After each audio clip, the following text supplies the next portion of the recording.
Atualmente, o trabalho infantil é um assunto muito comentado na mídia, que vem retratado simplesmente como um fato desumano. Mas o que pouca gente sabe é que o trabalho infantil tem muitas faces a serem analisadas. São muitos os aspectos a serem levados em conta. Existem no mundo mais de 215 milhões de crianças de 10 a 17 anos que trabalham, sendo no Brasil cerca de 3,4 milhões.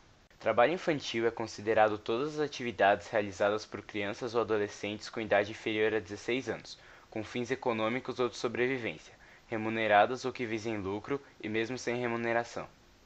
Na Constituição brasileira, o trabalho no Brasil é proibido para menores de 14 anos, e desta idade até os 15 anos só é permitido na condição de aprendiz.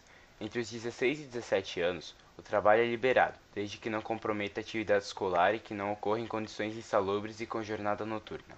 A Convenção número 182 da OIT classifica como as piores formas de trabalho infantil: o trabalho escravo ou semi-escravo, o trabalho decorrente da venda e tráfico de menores, a escravidão por dívida, o uso de crianças ou adolescentes em conflitos armados, a prostituição e o trabalho que possa prejudicar a saúde, segurança ou moralidade do menor, sendo no Brasil as formas especialmente nocivas de trabalho infantil: o trabalho em canaviais, em minas de carvão, na metalurgia, junto a fornos quentes, entre outros.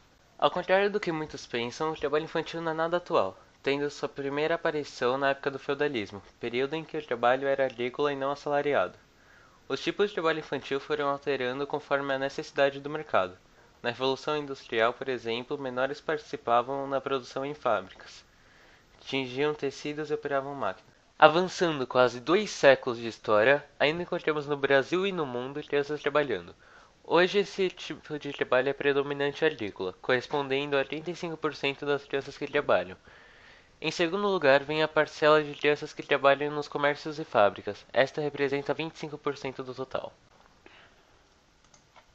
Agora vamos nos focar no Nordeste do Brasil, região onde cerca de 15% das crianças trabalham.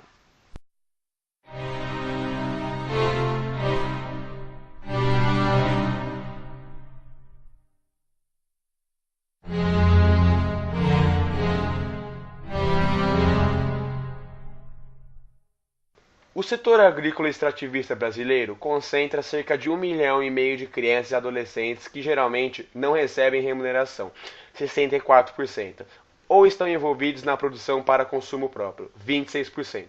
Seguindo a lógica da chamada agricultura familiar, aquela para a subsistência e que envolve toda a família.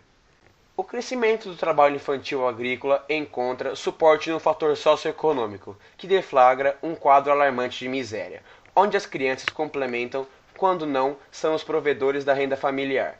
Associando-se ao fator cultural, onde desde o surgimento do capitalismo industrial se empregava crianças cada vez mais jovens nas lavouras, fazendo o trabalho de adultos e recebendo bem menos do que eles. Esses aspectos culturais de que trabalhar é uma forma de evitar o envolvimento com a marginalidade e a ideia de que as crianças devem trabalhar nas lavouras para dar sequência às atividades ocupadas pela família são as principais agravantes do trabalho infantil.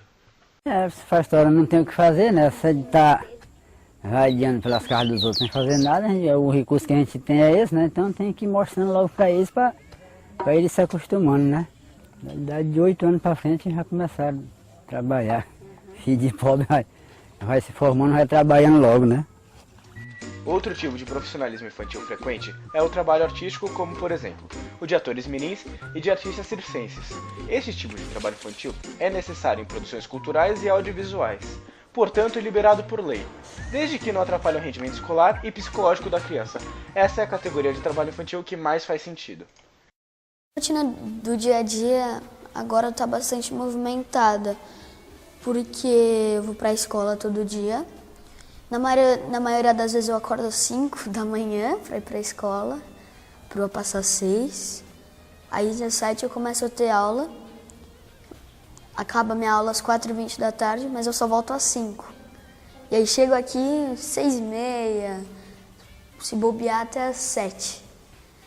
Aí chego cansado, às vezes eu tomo um banho, às vezes não, sempre eu tomo um banho, como e já vou dormir. O trabalho que mais me marcou foi o Família Imperial, porque foi aí que eu percebi que era aquilo que eu ia levar para o resto da vida, que era o que eu queria ser quando crescer. Mas ainda sou pequena, sou um ator e vou continuar sendo. É isso que eu quero, é isso que eu vou fazer.